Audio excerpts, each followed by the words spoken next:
이번에는 중요한 이슈를 새로 고침하겠습니다. WS 리프레시 신광섭 MBN 골드 메이저 나왔습니다. 안녕하세요. 네, 안녕하세요. 신광섭입니다. 제가 오프닝 때 한 요 며칠 동안은 계속 미 증시 강세에도 사상 최고치에도 불구하고 뭐 이런 얘기를 쓴 것 같아요. 자주 하셨던 것 네, 같아요. 그럼에도 불구하고 한국 시장이 좋다가 아니라 나빴다, 네. 부진하다. 이런 얘기를 드릴 수밖에 없는데 오늘도 여전히 그러니까 어제 시장을 보신 분들은 미국 장만 보신 분들은 미국이 굉장히 강했었거든요. 근데 오늘 우리 시장은 반대 방향으로 가고 있습니다. 포인트 한번 짚어주세요.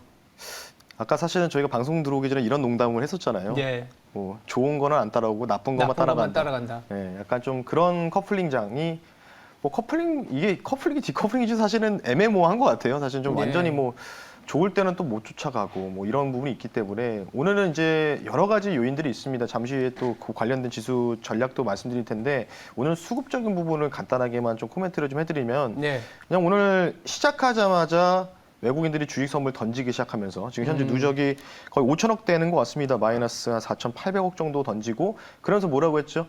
그럼 현물 시장에서 기관과 투신 쪽에서 자연스럽게 현물을 던진다고 했는데 여기다가 하락이 가중화되고 있는 부분들, 이 부분들이 여기서 외국인들마저 현물에서 매도가 나오는 경우가 사실 흔치 않거든요. 그러니까 주식과 현물, 그러니까 선물과 현물을 동시에 던지는 일이 사실은 흔치 않은 이런 부분인데 이 수급적인 부분에서 일단은 프로그램 매도세가 유발이 되면서 오늘 지수 포인트로 봤을 때는 그렇게 많이 빠지는 것 같지 않지만 전반적으로 종목들이 약 대형주 같은 경우에는 기본 한 1에서 2% 정도는 하락이 나오고 있는 배경이다. 이렇게 좀 말씀 한번 드려보겠습니다. 네. 일단은 뭐 수급적인 영향은 그들이 뭔가를 보고 그렇죠. 매물을 내놓고 있는 건데 미국 같은 경우에는 뭐 사실 실적이 좋았어요. 실적이 네. 좋았던 게 이제 페이스북이라든지 알파벳처럼 IT 그리고 금융업처럼 이제 공급망이나 이런 제조업체가 아닌 기업들의 매각캡이 그리고 제조업체 하더라도 테슬라와 같은 전기차가 시장을 끌고 갔는데 같은 IT라도 아마존이나 애플은 또 공급망 이슈에서 자유롭지 못한 IT 제조업체이지 않습니까? 네. 근데 그게 바로 우리나라의 시장과 연결이 되는 그런 공급체이기 때문에 미국도 사실은 고스란히 글로벌리 문제가 되고 있는 거는 같이 부담은 받지만 상대적으로 우리나라나 이머징한테는 더 큰 충격으로 다가오는 건 아닌가. 그래서 외국인들이 좀 매물을 내놓는 거 아닌가라는 얘기가 생각이 듭니다. 그래서 새로 고침 시간에 더 자세히 얘기를 나눠보도록 하고 일단 강성호 아나운서 합류했기 때문에 인사드리도록 하겠습니다. 네, 안녕하십니까. 네. 저 시작과 동시에 신광섭 매니저에게 좀 할 말이 있어가지고요. 그래요? 제가 아까 이제 식스팩을 하면서 티플렉스를 오늘 또 특징적으로 다뤘거든요. 네, 신광섭 매니저의 편입 종목 중에 하나였어요. 네. 근데 너무 오래됐습니다. 빨리? 너무 일찍 너무 얘기했나? 앞서가는 거 아닙니까, 시장을? 여러분들 한 달 뒤에 사시길 바랍니다. 신광섭 매니저가 PT한 종목은 한 달 뒤에 매수하는 포인트가 될 것 같습니다. 일단 뭐 시장을 앞서서 네. 흘러가는 거에 대한 방향을 제시해준다는 측면에서는 네. 저는 나쁘지 않다고 판단하는데 네. 그러한 생각을 갖고 오늘 새로 고침 임해 보도록 하겠습니다. 지수 얘기인데 시장이 아까도 오프닝 때도 말씀드리고 잠깐 증시 포인트에서도 얘기 드렸지만 네. 미국장 대비 굉장히 약하다라는 거는 이제 데이터로 나오고 있고 이미 코스피와 코스닥이 3천과 1000이 깨진 상황이거든요. 네. 다시 또 3천 무너졌네, 1000 무너졌네라는 얘기가 나오는 상황입니다. 뭐 단순히 애플하고 아마존 쇼크의 영향인지 아니면 한국이 갖고 있는 고유의 리스크 요인이 있는 건지 한번 짚어보도록 하겠습니다. 네, 일단 고유의 리스크 영향이라고 좀 보시면 좋을 것 같아요. 사실은 네. 뭐 아마존 쇼크의 뭐 이런 실적인 쇼크 때문에 미국의 나스닥에 좀 이제 선물이 좀 하락이 좀 나왔는데 그 영향은 아니라고 보고 있고요. 가장 중요한 거는 미국과 중국 간의 또 갈등 요소들 여기인데 한번 제가 말씀을 드리는데요. 지금 이게 좀 심각한 상황으로 갈 수 있다는 생각이 좀 들었던 배경들이 네, 바로 차이총통 이번에 이제 재선이 되셨죠, 이분이 대만에서. 맞습니다. 미국과 중국 지금 무역 분쟁 이전에 트럼프 대통령 시절 때 굉장히 우리나라 시장을 2년 동안 괴롭혀했던 요인이라고 좀 보시면 좋을 것 같아요. 최근에 이제 주식 투자하신 지 얼마 안 되시면 많아서 그때 당시에 정말 좋은 종목들도 다 쓰러지는 장세였거든요. 그때 2년 동안 하락장은 좀 끔찍한 장인데 어쨌든 지금 이에 대한 부분들 차이총통이 주 미군, 그러니까 미군이 주둔하고 있다. 이 부분들을 인정을 했습니다. 근데 사실은 이게 역사적인 배경이 뭐냐면 1979년도에 미국과 중국이 수교를 했거든요. 수교를 하면서 대만에서 있었던 이 대만 방어 사령부에 3만 명의 병력이 있었는데 그걸 철수하는 조건이었습니다. 철수하고 나서 이제 주요 미국 대사관이라든지 뭐 주요 협회들이 있겠죠. 거기에다가 해병대 소수 대대병력만 남겨놓고 철수를 했거든요. 근데 그 상황에서 차이 총통이 인정해버렸죠. 주한미군을 부르기 모르지만 어쨌든 미군 특수부대 이런 중대 병력이 현재 1년 전부터 와 있어서 그 관련된 대만군을 교육하고 있다, 훈련을 같이 동행하고 있다는 부분을 인정을 하면서 그러면서 이제 뭐 한국과 뭐 호주, 일본들한테도 약간의 구호 메시지를 좀 날렸거든요. 그래서 그런 부분들. 그래서 그에 또 반사적으로 중국에서도 뭐 쉽게 표현하면 좀 극단적으로 표현하더라고요. 죽음의 길로 들어섰다. 뭐 이런 식으로 하면서 굉장히 강경 모드가 나왔기 때문에 그에 대한 부분들이 어제 밤부터 계속 뉴스가 해외에서 계속 보도가 됐었습니다. 그래서 네. 우리나라가 왜 같이 빠지느냐. 이유는 뭐냐면 우리나라를 뭐라고 하냐. 뭐 유명한 투자자들은 뭐 건드라크라든지 레이덜리는 뭐라고 얘기하냐면 탄광의 카나리아. 라고 얘기를 많이 하죠. 왜냐하면 우리나라가 수출 국가이기 때문에 전반적인 동아시아 지역에서의 이런 비중이 우리나라가 굉장히 크거든요. 수출 비중이. 그래서 관련된 부분을 봤을 때 중국과 또 미국의 이런 뭔가 분쟁이 다시 한번 격화될 가능성이 있지 않냐. 이런 부분 때문에 그래서 중국이 개파라고 좀 출발했다가 지금 좀 점심시간 가까이 되면서 조금 올라왔거든요. 올라오니까 아까보다는 코스피 지수가 낙폭을 좀 축소하는 좀 배경이 됐다라고 좀 말씀드리고 싶습니다. 네. 일단 잘 짚어주신 게 중국과 미국의 갈등이 심화되고 있다라는 얘기인데 네. 중국이 가장 싫어하는 게 뭐냐면 분리주의입니다. 그러니까 원차이나를 자기들은 이제 갖고 가려고 하는 거죠. 네. 대만도 우리나라다. 그렇죠. 그래서 뭐 얼마 전에 뭐 쯔위라는 그 가수 있잖아요. 트와이스. 네. 트와이스. 그분이 이제 대만의 독립 얘기했다가 한번 매몰차게 당한 적이 있었던 사건도 아주 예전에 있었는데 그만큼 굉장히 좀 껄끄러워하는 부분들이 이제 대만이나 신장 위구르 그리고 소수민족과의 갈등을 자꾸 자극하는 대외 세력들에 대해서는 가차없는 뭐 대항전을 가져가겠다라는 건데 문제는 뭐냐면 이제 사이드 이펙트 즉 거기에 이제 피해를 받는 게 고스란히 이제 우리나라일 수밖에 없다라는 얘기를 하신 거예요. 네. 근데 경제 특히 전략적인 측면에서 본다면 우리나라를 통해서 미국으로 가는 제품들이 상당히 많기 때문에 전 세계에서 미국이 당연히 수입국으로는 1등이지만 2등 수입국이 중국입니다. 전체 G20 수입 증가율 해서 수입 점유율이 20% 가까이 되기 때문에 유럽보다도 많아요. 그래서 중국으로 가는 최종 소비재도 중국의 소비가 굉장히 중요한 거고 중국과 미국과의 무역이 더 심해지는 악화되는 상황이 되면 수출이 안 되는 거죠. 맞습니다. 그래서 지금 안 그래도 조금 안 좋은 아마존 실적이 쇼핑 시즌이 별로일 거다라는 시그널을 준 상태에서 중미 갈등까지 나온다라는 거는 우리나라의 매출이 다음 달에 수출도 나오겠지만 더 떨어질 수 있는 거에 대한 그렇죠. 네.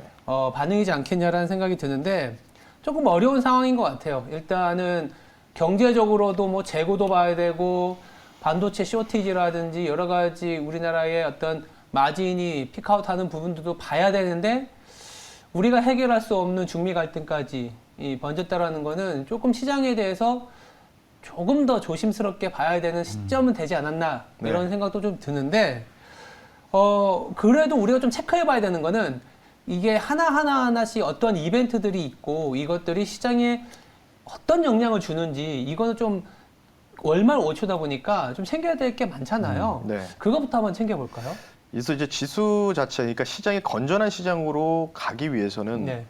제가 볼 때는 이제 두 가지 지표만 여러분들 확인하시면 좋을 것 같아요. 네. 계속해서 수십 번 얘기한 것 같습니다. 11월 1일 날 나올 수출 지표가 좋을 것 같은데 앞서 우리 앵커님도 이러면 11월 지표가 잘 나오더라도 12월 지표 안 좋을 가능성이 있지 않냐. 뭐 그렇죠. 미중 관련된 부분들. 굉장히 좀 주목해야 될 부분이라고 생각해서 1일 날 있을 수출 지표가 또다시 둔화되는지 아니면은 조금 이제 반등을 모색하는지를 우리가 좀 주목해야 될 배경이고요. 여태까지 만약에 좋게 나온다고 하면은 그렇다고 바로 사는 분위기보다는 공격적으로 투자하는 것보다는 마지막으로 또 일정이 남아 있습니다. 그 다음 주에 있을 또 OECD에서 발표하는 경제 선행 지수가 또 발표가 되는데 요게 이제 중요할 것 같습니다. 요걸로 통해서 이게 코스피 지수와 또 밀접한 연동 관계가 있기 때문에 관련된 부분들을 여러분 체크를 좀 하시면 좋을 것 같고 지금 일단 미국에서는 테이퍼링이 일단 지금 기정사실화가 되고 있어서 관련된 내용들이 아마 11월 중순 정도에는 예정이 돼 있는데 뭐 그렇게 저는 이거 가지고 뭔가 지수를 뭔가 뭐 급락을 시킨다 이런 것보다는 앞서 말씀드렸던 실질적인 경제 데이터들, 수출 데이터들이라든지 컨센서스라든지 이런 부분들 여기서 이제 수출 지표가 좋게 나오면은 이익 전망치가 좀 더 높게 또 잡힐 수가 있겠죠. 그러면 지수에 대한 상단도 좀 더 높아질 수 있는 부분이기 때문에 테이퍼링도 중요하지만 테이퍼링은 저는 시험 문제 안 나올 거라고 생각을 하고 있어서 일단은 가장 앞서서는 무역 지표 OECD 경기 선행 지수가 가장 관건이 되지 않을까 이렇게 한번 말씀 한번 드려보겠습니다. 일단은 넘어야 할 사람들이 많네요. 좋은 이슈가 네. 없네요. 뭔가 그러니까 이게 해석하기의 차이인 것 같아요. 뭐든지 주가의 레벨이나 주가가 여기서 상당히 많이 무너진 상태이게 되면 수출 지표가 나쁘게 나오면 이제 더 이상 나빠지겠냐 이런 식으로 할 수도 있는 거고 아니면 뭐 조금 애매한 수준인데 이제야 실적이 좀 안 좋은 구간으로 넘어가는 거 아니냐라는 논리가 형성된 상황에서 수출 금액도 좀 둔화되고 연준에서도 뭐 당장 테이퍼링을 시행하는 게 금리 인상은 아니다라고는 하지만 시장에서는 이미 단기 금리 중심으로 상당히 빠르게 비용이 증가하고 있고 네.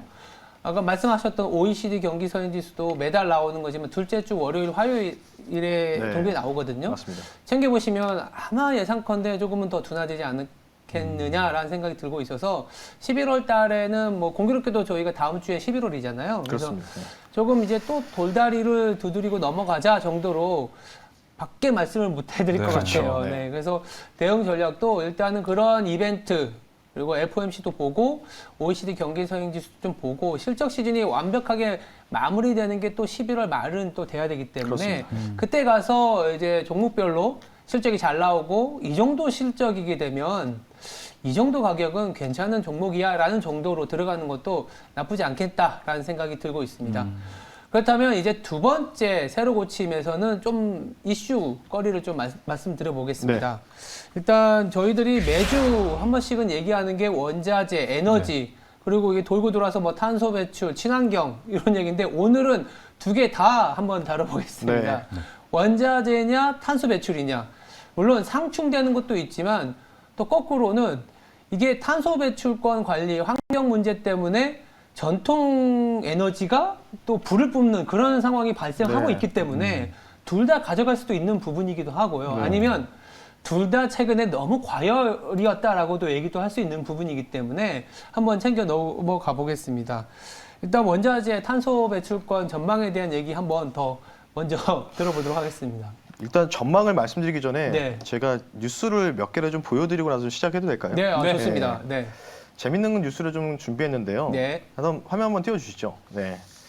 제 화면 한번 띄워주시면 좋을 것 같은데, 이제 MBN에서 발췌한 이제 기사들인데요. 네. 자, 여기 보시면은 뭐 조금 이제 안 나오는데, 이제 식품 원유가 트리플 급등 나오고 있죠. 산유국 정세 불안, 국제 유가 금값 고공행진, 그리고 인플레이션 불안 어디에 투자해야 할까? 중국 2분기 성장률 3년 만에 최저치, 그리고 옥수수 사상 최고가 경신, 미국 중서부 가문탄. 자, 이 뉴스가 언제 나온 뉴스냐? 지금 뉴스가 아니고요. 바로 2011년도와 2012년도 사이에 나왔던 뉴스입니다. 이때 당시에 기후변화라든지 전반적인 상황들을 봤을 때도 똑같이 라니냐 사이클이 돌면서 라니냐 초입기에 돌았다고 말씀드렸고, 저는 그에 대한 부분으로 지구 관련된 온도, 지구본도 보여드리면서 말씀 한번 드려본 적이 있었잖아요. 그래서 제가 점점 그 시기가 가까워지고 있습니다라고 했었습니다. 그래서 과거 데이터를 통해서 우리가 살펴봐야 된다고 했는데, 물론 이때 당시에 움직였던 주도주들이 또 움직일지는 미지수겠죠. 네. 근데 확률적으로는 가까워질 수 있는 부분들이 조금씩은 경제지표, 특히 중국 생산자 물가지수에서 계속해서 보이고 있는데, 이 모든 원자재, 탄소 배출권, 모든 이제 퍼실은 저는 개인적으로 중국에 있다고 보고 있습니다. 중국 자체가 인플레 수출국이라는 좀 오명을 쓸 정도로 지금 엄청나게 지금 세계 제조업 국가이기 때문에 중국 생산자 물가지수 계속 여러분들 꺾이는지 안 꺾이는지 그게 꺾여야지만 인플레라는 얘기가 쏙 들어갈 수 있다. 다시 한번 강조드리겠고요. 지금 전반적으로 결국은 원자재 가격들이 통상 유가, 뭐 구리, 전반적인 게 화석, 연료 에너지라고 표현할 수 있을 정도로 화석 에너지고 그리고 탄소 배출권은 시대를 거스를 수 없는 이 글로벌적인 이 정상들의 또 이 정책이라고 보시면 되는데 전망이라고 조금 말씀드리기는 좀 그렇지만 저는 이 장세가 내년까지는 계속해서 공생 관계로 갈 가능성이 있다. 이 공생 관계는 뭐냐면 어느 쪽에서 뭔가 또 쇼티지 관련된 부분들이 발생하면 그쪽으로 또 한번 수급이 들어오면서 매개가 쏠리면서 좀 투기 포지션들이 증가하면서 좀 이런 섹터들이 상승이 나올 수 있겠고 네. 그러면서도 사실은 대세 흐름은 2050년까지 2060년까지는 탄소 중립을 선언해야 되는 국가들이 굉장히 많거든요. 사우디아라비아의 이 빈살만 왕세자 현재 지금 거의 실세죠. 그분도 이번 주 일요일 날 있을 유엔 기후 변화 협약에 참여하셔가지고 2060 사우디 탄소 중립 관련된 선언을 할 예정입니다. 관련된 부분이 결국은 이 대세의 흐름과 그리고 현실 간의 괴리율들, 결국 그에 대한 부분들이 공생관계로 좀 갈 가능성이 있기 때문에 저라면은 지금 상황에서는 둘 다 포트에 놓고 가는 전략이 가장 깔끔하지 않을까 이렇게 좀 말씀을 좀 드려볼 테니까요. 그럼 제 의견을 들었으니까 또. 예, 앵커님 의견도 한번 들어봐야죠. 이게 공생관계인지 아닌지. 아, 그렇죠. 공생관계. 그러니까 원자재 우리가 이제 2000년대 중반에 이제 생각을 되돌려서 네. 보면은 그때 당시에 태양광이라는 업체들의 주가가 거의 버블급으로 높아졌었잖아요. 네. 그러니까 태양광이 왜 이제 관심을 받았냐? 뭐 친환경도 있었지만 전통 에너지, 즉 석유, 오일 가격이 너무 높으니까 맞습니다. 이거를 대체하기 위한 비용을 그러니까 해지하기 위한 여러 가지 아이디어들이 나왔었던 거고 미국에서는 그에 대해서 이제 셰일가스 혁명이 나오면서 맞습니다. 뭐 사실 셰일가스 혁명이 나오면서 태양광도 같이 무너졌습니다. 왜냐하면 유가가 무너지니까 네. 굳이 뭐 비싼 태양광 아직 페르티도 안 온 태양광 하겠어 이런 식의 논리였는데 저도 이 얘기를 드리는 이유는 뭐냐면 탄소 배출권이 되려 잘 되거나 주가가 좋은 거는 원자재 가격이 올라가면 갈수록 맞습니다. 예. 같이 조금은 소위 말하는 베팅의 영역이지 않겠냐는 네. 생각에서 말씀을 드리는 거고 다만 기업 입장에서는 이런 수는 있어요. 예전에는 뭐 포스코 하면은 탈항 장비 같은 경우는 뭐 많이 안 했었는데 네. 이제 탈항 장비라든지 친환경 내지는 탄소 배출을 신경을 안 쓸 수 없는 그런 구간으로 가기 때문에 포스코 자체도 변하겠지만 그로 인해서 곽강을 받을 수밖에 없는 업체들은 더 많이 생길 수밖에 없거든요. 네. 그러니까 기존 전통 에너지가 아니라 그런 어떤 탄소 배출권이나 친환경과 관련된 기업들은 파이가 커지거나 점점 플레이어들이 많이 생기는 시장으로 가는데 가격 자체나 베팅의 영역은 저도 이제 매니저분하고 동일한 연장선상에서 태양광과 유가의 상승이 비슷하게 갔었던 그런 네. 경험을 좀 얘기를 들었습니다. 그러면은 이 두 종목 포트에 넣고 가는 거가 좋을까요? 아니면은 이 원자재도 그렇고 두 개를 같이 하고 있는 기업도 있잖아요. 뭐 예를 들어 현대제철 같은 그것도 있는데 어떤 쪽이 더 좋게 보시나요? 그래서 이제 공생관계이기 때문에 저는 이제 두 가지를 동시에 그냥 가지고 가자 이렇게 말씀을 좀 드리고 종목으로? 싶어요. 일단은 최소한 화석연료 관련된 부분들은 일단은 라니냐가 종결되는 시점이 한 3월 정도로 예상이 되기 때문에 네. 그 정도는 어느 정도 기후 자체가 조금은 그래도 다시 또 정상으로 좀 돌아오지 좀 않을까. 따뜻해지겠죠? 그렇죠. 그러니까 그런 생각이 있으니까요. 그때까지도 추우면 안 될 네. 텐데. 사실은 뭐 천연가스도 비수기 때 그렇게 급등 나오는 게 사실 가을에 비수기거든요, 역사적으로도.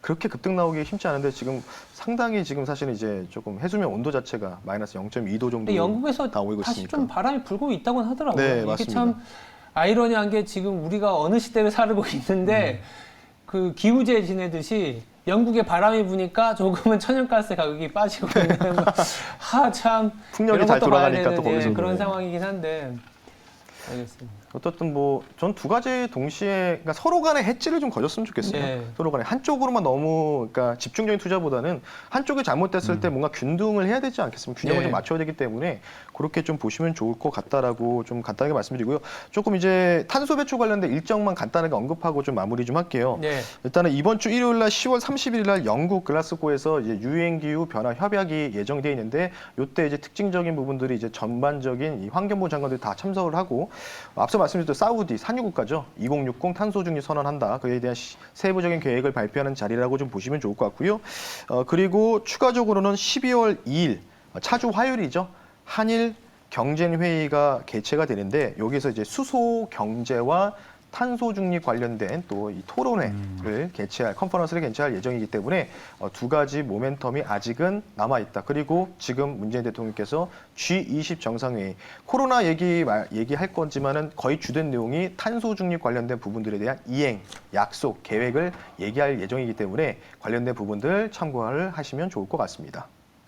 그래도 관련된 종목, 관심주 네. 한번 챙겨봐야 되지 않을까요? 원자재, 탄소 배출권 이렇게 구분할 수도 있고 아니면 아까 말씀하신 것처럼 양수 겸장이라고 할 수 있는 뭐 관심주도 있을 것 같은데. 네. 그래서 이제 오늘도 마찬가지로 사실 국내 주식을 조금은 좀 두려운 게 이게 안 맞아요. 지표 자체가.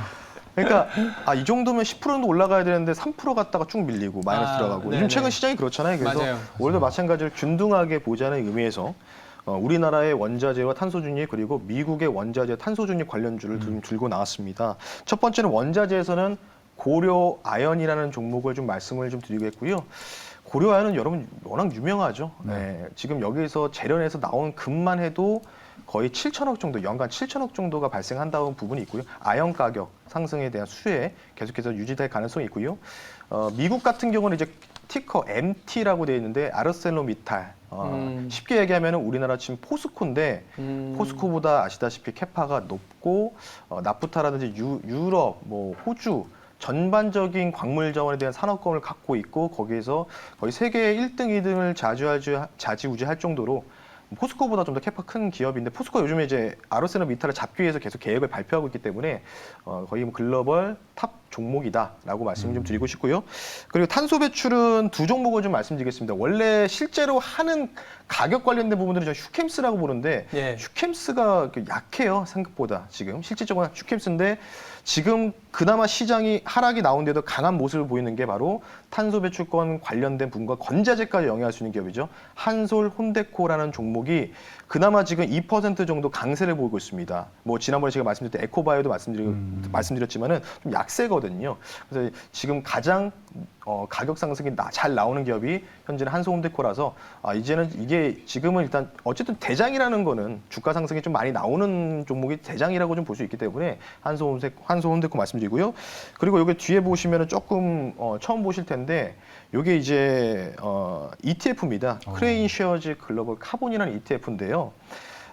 이게 이제 통상 탄소 중립 거래권 관련된 이제 대표적인 ETF라고 좀 보시면 좋을 것 같고 아이쉐어 지수를 추종하고 있습니다. 그래서 관련된 부분이라고 좀 보시면 좋을 것 같아서 혹시나 만약에 탄소 배출 뭔가 투자하고 싶다. 근데 국내 주식은 조금 지지부진하다 하시면은 이런 카본 ETF 쪽으로도 여러분들 투자를 하시는 게 좋다라고 말씀드리고 싶기 때문에 최근에 뭐 포털사이트 검색하면 미국 ETF 주식도 잘 나오니까요. 여러분들 한번 관심 있게 지켜보셨으면 좋겠습니다. 네. 꽤 수익률이 좋았던 걸로 알고 있거든요. 네, 최근에 네. 한 50% 넘게 맞아요. 기대 수익이 나왔습니다. 요새 이슈도 공부하고 한국 주식도 보고 미국까지 이제 챙겨보느라고 공부를 굉장히 많이 하시고 있는 것 같아요.